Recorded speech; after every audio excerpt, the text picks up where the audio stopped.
So hello everyone, welcome back to my channel study with Vinayak. So friends, इस video हम देखने वाले सामाजिक विज्ञान का महत्वपूर्ण दीर्घ उत्तरी प्रश्न जो कि परीक्षा में हर साल पूछे जाना क्वेश्चन है। सो दोस्तों, यह 2011 से लेकर आपका 2023 तक लगातार पूछे जाने वाला क्वेश्चन है, जो कि है फ्रांस की क्रांति। सो दोस्तों, यह दीर्घ उत्तरीय प्रश्न है जो कि परीक्षा में 5 नंबर का आता है। सो दोस्तों, इस वीडियो को देखने के बाद आपका 5 नंबर बिल्कुल कंफर्म हो जाएगा। सो फ्रेंड्स, यदि आप इस वीडियो में न्यू हैं तो वीडियो को सब्सक्राइब करें एंड बेल आइकन को प्रेस करें। सो दोस्तों, यदि आप इस वीडियो को अंत तक देखते हैं तो आप 5 नंबर प्राप्त करने में ज़रूर कामयाब होंगे। तो फ्रेंड्स, हम चलिए देख लेते हैं फ्रांस की क्रांति के प्रमुख कारण। सो दोस्तों, इससे क्वेश्चन बहुत ही बनते हैं, जैसे कि फ्रांस की क्रांति कब हुई थी, फ्रांस की क्रांति के कारण क्या थे, फ्रांस की क्रांति कब, कहाँ और कैसे हुई थी। सो दोस्तों, यदि आप एक वीडियो ये देख लेते हैं तो फ्रांस की क्रांति से कोई भी आपको डाउट नहीं रहने वाला है। तो चलिए देख लेते हैं। आज का प्रश्न यह है कि फ्रांस की क्रांति के प्रमुख कारण की विवेचना कीजिए, या फिर फ्रांस की क्रांति कब हुई और उसका मुख्य कारण क्या है, यह क्या था। सो दोस्तों, जैसे इसमें लिखा हुआ है, यदि आप इसी तरह बोर्ड एग्जाम की कॉपी में लिखते हैं तो आपको फुल नंबर पक्का मिलने वाला है। सो पहले हम लिख लेते हैं फ्रांस की क्रांति कब हुई। तो दोस्तों, सबसे पहले आप उत्तर में डाल के लिखेंगे कि फ्रांस की क्रांति कब हुई। तो सबसे पहले आप लिखेंगे 1789 ईस्वी में फ्रांस में एक क्रांति हुई, जिसके द्वारा वहाँ पर लुई वंश के शासक का अंत हुआ और वहाँ पर लोकतंत्र की स्थापना की गई। इस क्रांति के प्रमुख कारण निम्नलिखित है।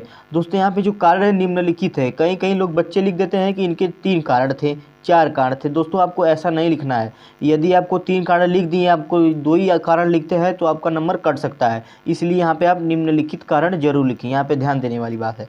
तो दोस्तों, सबसे पहले अपना एक कारण लिखते हुए आपको हेडिंग डालना है। पहली हेडिंग है अयोग्य शासक। तो इसमें आपको लिखना है कि फ्रांस की क्रांति के समय वहाँ पे, यानी कि फ्रांस में लुईस वंश का शासक था, जिसका शासन लुई 16वां था। मतलब कि वहाँ का जो शासक था उसका नाम था लुई 16वां। यहाँ पे दोस्तों, यहाँ पे रोमन अंक में लिखा हुआ है 16वां।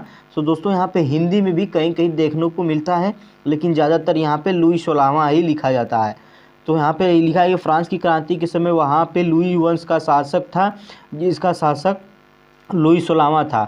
वह एक अयोग्य, जिद्दी और कर्तव्यहीन शासक था। जो वहाँ का राजा था या राजा था, वह कर्तव्यहीन और जिद्दी था, कार्य वगैरह नहीं करता था।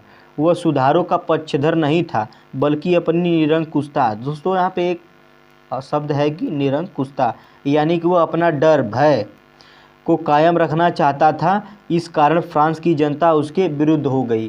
तो दोस्तों, वहाँ की जो जनता थी, उसका शासक जो था वह सबका नहीं सुनता था, वो अपनी जिद पे अड़ा रहता था, इसलिए जनता उसके विरुद्ध हो गई थी। तो हमारा नेक्स्ट हेडिंग है मध्यम वर्ग।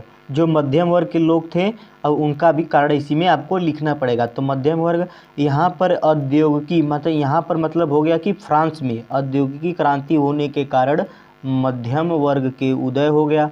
मतलब कि जब फ्रांस में औद्योगिकी क्रांति हो गया तो वहाँ पे मध्यम वर्ग का उदय हो गया था, जिसमें छोटे छोटे उद्योगपति, डॉक्टर, वकील, अध्यापक, निम्न पदों पर कार्य करने वाले अधिकारी आते थे। यानी कि फ्रांस में जो मध्यम वर्ग के लोग थे, जैसे कि उद्योगपति, डॉक्टर हो गया, वकील, अध्यापक, ये लोग थे जो निम्न वर्ग में आया, या जो निम्न या मध्यम वर्ग में आते थे। जैसे कि अधिकारी आते थे। यह वर्ग नवीन विचारों और राष्ट्रीय भावना से ओतप्रोत था। जो यह वर्ग के थे वह नए विचारों पर अपना राष्ट्र भावना से ओतप्रोत थे और निरंकुश राजशाही का विरोधी था। मतलब कि ये लोग जो थे अपना नवीन विचार रखते थे, लेकिन जो वहाँ का राजा था इन सबका विरोध करता था। तो हमारा नेक्स्ट अब हो जाएगा मजदूर वर्ग की दुर्दशा। मतलब कि जो मजदूर वर्ग के लोग थे उनकी बहुत ही दुर्दशा थी, मतलब कि उनकी स्थिति बहुत ही खराब थी।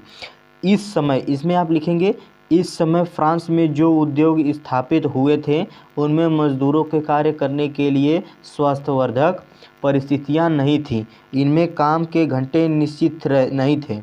जो मजदूर लोग थे उनके काम करने के घंटे निश्चित नहीं थे। जैसे कि यहाँ पे भारत में क्या होता है कि कोई भी फैक्ट्री या कोई भी काम वगैरह सब करते हैं तो 8 घंटा 12 घंटा एकदम फिक्स रहता है, लेकिन फ्रांस में मज़दूरों के लिए कोई कितने घंटे काम करना है वो फिक्स नहीं था, न ही उन्हें उचित वेतन मिलता। तो जो वहाँ पे लोग काम करते थे और न ही उनको उचित वेतन मिलता था। यदि कोई मज़दूर किसी दुर्घटना का शिकार हो जाता है तो उद्योगपति उसे मुआवजा नहीं देते थे। यानी जैसे कोई भी वहाँ पे जो मज़दूर है उसे कोई दुर्घटना हो गया, कुछ भी हो गया, तो उसका मुआवजा वहाँ पे जो उद्योगपति था उसका नहीं देता था,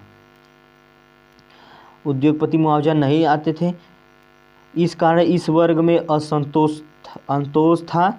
मौका आते ही यह वर्ग क्रांति का पक्ष लेने लगा।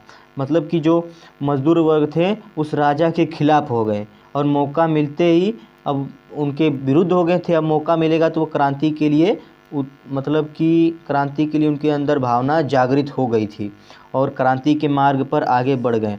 सो दोस्तों, यह आपको याद करने की सबसे बढ़िया आसान तरीका होगा कि आप इसे बढ़िया से पहले लिख लें, फिर इसे समझने की कोशिश करें। यानी कि बार बार लिखते रहेंगे, सब याद करते रहेंगे तो ये आपको लर्न हो जाएगा। तो दोस्तों, आई होप कि यह वीडियो आपको अच्छी लगी है। अगर वीडियो अच्छी लगी तो वीडियो को लाइक करें एंड सब्सक्राइब करें।